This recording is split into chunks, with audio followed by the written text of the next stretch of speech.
नमस्कार, मैं हूं आपके साथ सुरभि और आप देख रहे हैं एक्सप्रेस न्यूज भारत। किसान नेता रविकांत तुपकर की भूख हड़ताल जो पिछले 5 दिनों से तुरंत बिना शर्त कर्ज माफी, सही फसल बीमा और किसानों के अलग अलग मुद्दों को लेकर चल रही थी।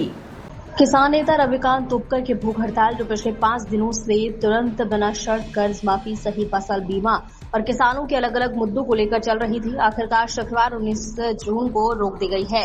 पूरे राज्य में तेज हो रहे आंदोलन को देखते हुए राज्य के जल संसाधन मंत्री गिरीश महाजन सीधे विरोध स्थल पर आए और तुपकर से बातचीत की।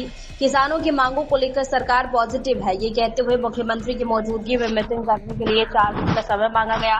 आखिरकार मौजूद किसानों की जिद और मुख्यमंत्री और मंत्री गिरीश महाजन के रिक्वेस्ट का सम्मान करते हुए रविकांत तुपकर ने अपनी मां के हाथ से जूस पीकर भूख हड़ताल रोक दी।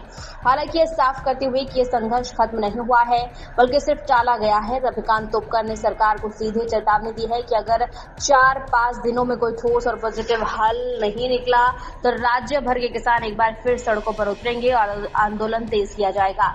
इस बीच लगातार 5 दिनों तक उपवास रखने के बाद तुपकर की तबीयत बिगड़ गई और उन्हें इलाज के लिए अगले मेडिकल डिस्ट्रिक्ट जनरल हॉस्पिटल में भर्ती किया गया। बुल्ढाना में 15 जून को शुरू हुआ खाने का आंदोलन पूरे राज्य में चल गया। जैसे जैसे तुपकर की सेहत दिन ब दिन बिगड़ती जा रही थी, सरकार की तरफ से कोई ठोस कदम न उठाए जाने से किसानों में गुस्से की लहर दौड़ गई। गांव में सड़क जाम, प्रदर्शन, टायर जलाकर आंदोलन, तहसील ऑफिस में मार्च, सरकारी ऑफिस में अगजनी, डिस्ट्रिक्ट कलेक्टर ऑफिस में पटाखे फोड़ना, एसटी बसों को जलाना, तलाशी ऑफिसर को जलाना, व्यापारी के बंद और कई दूसरे आक्रामक आंदोलन ने राज्य के कई हिस्सों को हिलाकर रखा। महाराष्ट्रातल्या शेतकऱ्यांना सरसकट विनाशर्त विनाअट कर्जमाफी मिळावी आणि 2024-25 चा हक्काचा पीक विमा मिळावा यासह अजून 23 मागण्या घेऊन मी अन्नत्याग आंदोलनाला बसलेलो होतो। आज 5व्या दिवशी माननीय मुख्यमंत्री देवेंद्रजी फडणवीस यांच्या वतीनं जलसंपदा मंत्री गिरीश भाऊ महाजन या उपोषण मंडपाला भेट द्यायला आले। त्यांनी आमच्या सगळ्या मागण्या समजून घेतल्या आणि येणाऱ्या 4 दिवसामध्ये माननीय मुख्यमंत्री आणि कर्जमाफीची समिती आणि निकष बदलणारी जी समिती आहे अशा दोन्ही समित्यांबरोबर आणि मुख्यमंत्र्यांबरोबर सविस्तर बैठक करू आणि चर्चा करून त्यातून मार्ग काढू असा शब्द त्यांनी दिलेला आहे। आम्ही 4-5 दिवस सरकारची वाट बघू। अन्नत्याग आंदोलन गिरीश भाऊंच्या आणि सरकारच्या विनंतीवरून आज मी स्थगित केलेलं आहे आणि 4-5 दिवसाची सरकारला आम्ही मुदत देऊ। बैठक होऊन काय मार्ग निघतो, 4-5 दिवसात मार्ग निघाला नाही किंवा सकारात्मक चर्चा झाली नाही तर अन्नत्याग नाही पण लोकशाही मार्गाने महाराष्ट्राच्या कानाकोपऱ्यात आमची आंदोलन सुरूच राहतील। आम्ही थांबणार नाही, लढाई संपलेली नाही, लढाई जारी रहेगी। पण सरकार सोबत चर्चा सविस्तर होणं गरजेचं आहे, त्यांना ग्राउंडची परिस्थिती पण सांगणं गरजेची आहे। किमान या आंदोलनामुळे सरकार चर्चेला तयार झालं, आमचे प्रश्न त्यांच्या समोर गेले आणि त्यातून काही मार्ग सकारात्मक निघावा अशी अपेक्षा आहे। नाही निघाला तर पुन्हा एकदा 4-5 दिवसानंतर महाराष्ट्रातला शेतकरी तुम्हाला रस्त्यावर दिसेल। या ठिकाणी अन्नत्याग करून उपोषणाला बसलेले होते। आज उपोषणाचा 5वा दिवस आहे। काल मी त्याच्याशी पूर्ण बोललेलो होतो।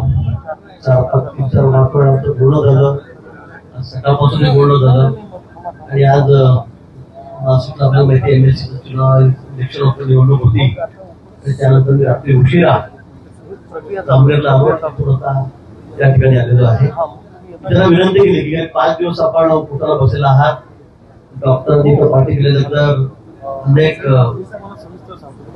आपले शारीरिक त्रास आपल्याला या ठिकाणी आहेत, क्रिएटिन त्या ठिकाणी कमी होत आहे, त्यामुळे मला असं वाटतं की आपण उपोषण सोडावं आणि या संदर्भामध्ये मी माननीय मुख्यमंत्री महोदय यांच्याशी चर्चा केलेली आहे आणि रवी भाऊंचं म्हणणं होतं की आता इतकरी प्रश्न सुटणार नाही।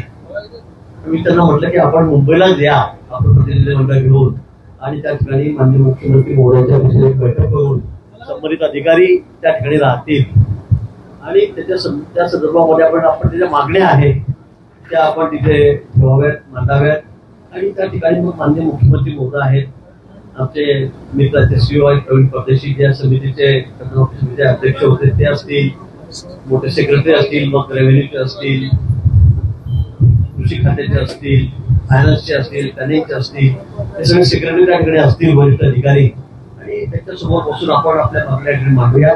ज्या ज्या शक्य आहे करण्यासारख्या आहेत त्या सगळ्यावर आपण निश्चित योग्य असा निर्णय त्या ठिकाणी करू.